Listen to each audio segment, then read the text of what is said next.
kind of figured with how much I enjoyed A Good Woman Is Hard to Find, I might as well do a spoiler talk of it. That is an official spoiler warning for people who have not seen A Good Woman Is Hard to Find. If you have, please stay. If not, please watch it first. So right in the beginning of the film, you get a sense of who the main character is. She's a single parent, and she's obviously poor. See her with like this little notebook, and she's got a bit of a budget. There's only so much money she apparently has to spend on dinner, which I know how that feels. I've done it before. As a matter of fact, I did it the other day when I went to the store with my mother. The only difference is I'm not a single parent. I don't know how that feels and stuff. It's something I can only imagine. But it's not something that I know. And even what I can imagine is probably not reality. But anyway, she has money issues. Her mother is constantly hounding on her about the whole thing. She wants her to just let the whole thing go.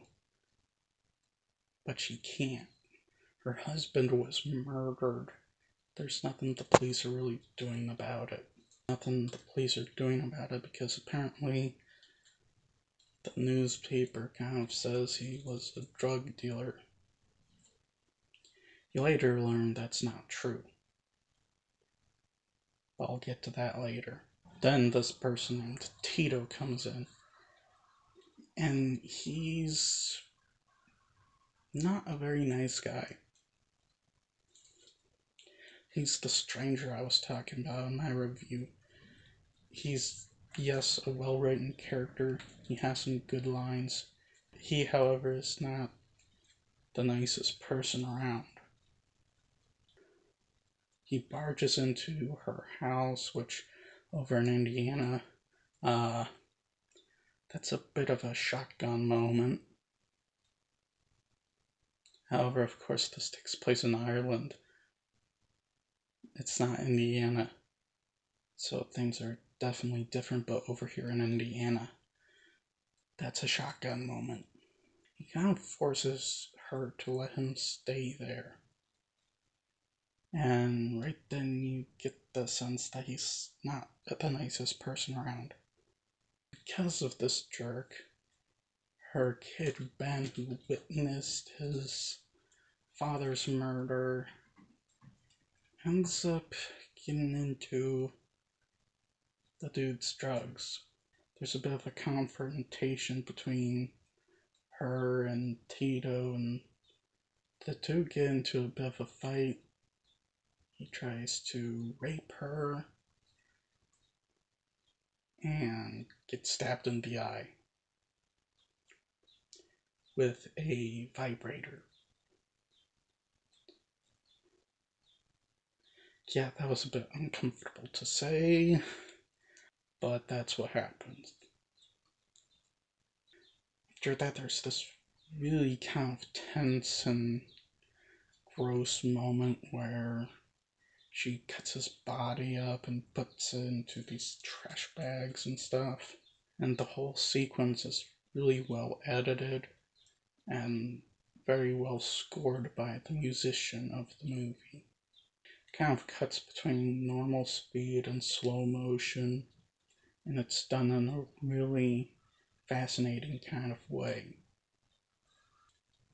Now, the movie's main villain, I'm not a big fan of this guy. He's a drug dealer and he is pretty much obsessed with metaphors, nouns, and correcting people's grammar.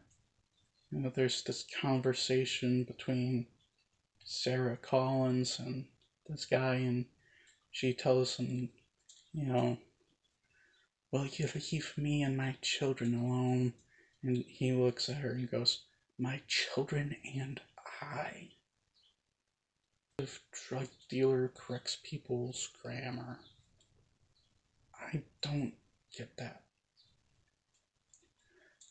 But throughout the first hour of the movie, he's just simply doing a bunch of stuff. Tito screwed him over, and yeah, he's trying to find Tito and stuff. But he just randomly appears and then goes away. I don't really like that. Because it happens at random. There's no moment where you're sitting there going, okay, well that's necessary. Maybe if they had just simply waited until he starts messing with Sarah Collins to finally show him, that would have been a different story, but they did not. And of course, he killed her husband and paid off the newspaper people to report him as a drug dealer. How many times have we seen that in a movie? Okay? I just don't get that. Why do people keep doing that? Now, of course, some people will go, well, we haven't seen that in a female-led movie. Male, female, does it matter? Really? No, it doesn't. Or at least it doesn't matter to me. Just because it's happened with some male-led heroes and not female-led heroes doesn't mean it's new. And I think the final confrontation between Sarah and this villain guy is pretty sweet. She brings him Tito's head, just Tito's head, and hid a gun in Tito's head, Tito's own gun. And she just kills everyone in the room. The big bad guy dies. She says a line that I think is just perfect. I'm not saying it on YouTube though, because it's not YouTube friendly, and she just walks out of there.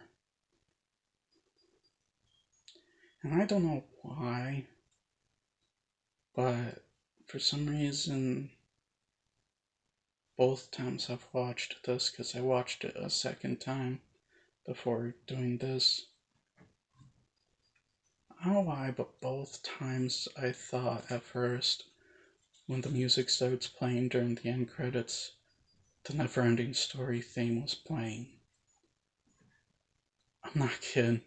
I thought they were playing the Neverending Story theme. Man, I'm showing my age. Oh wait, I know a lot of people my age who have never seen the Neverending Story. I had cool parents. Well, that's about it. That's all I wanted to talk about. A Good Woman is Hard to Find is a really good film. I really enjoyed it both times. I highly recommend you guys go watch it. And if not, well, Sarah Bolger will come to your house and break your knees. That was a joke, by the way. Sorry. Anyway, if you like this video, please click the like button. Please subscribe if you haven't already. And please remember, the Bodetsky will return.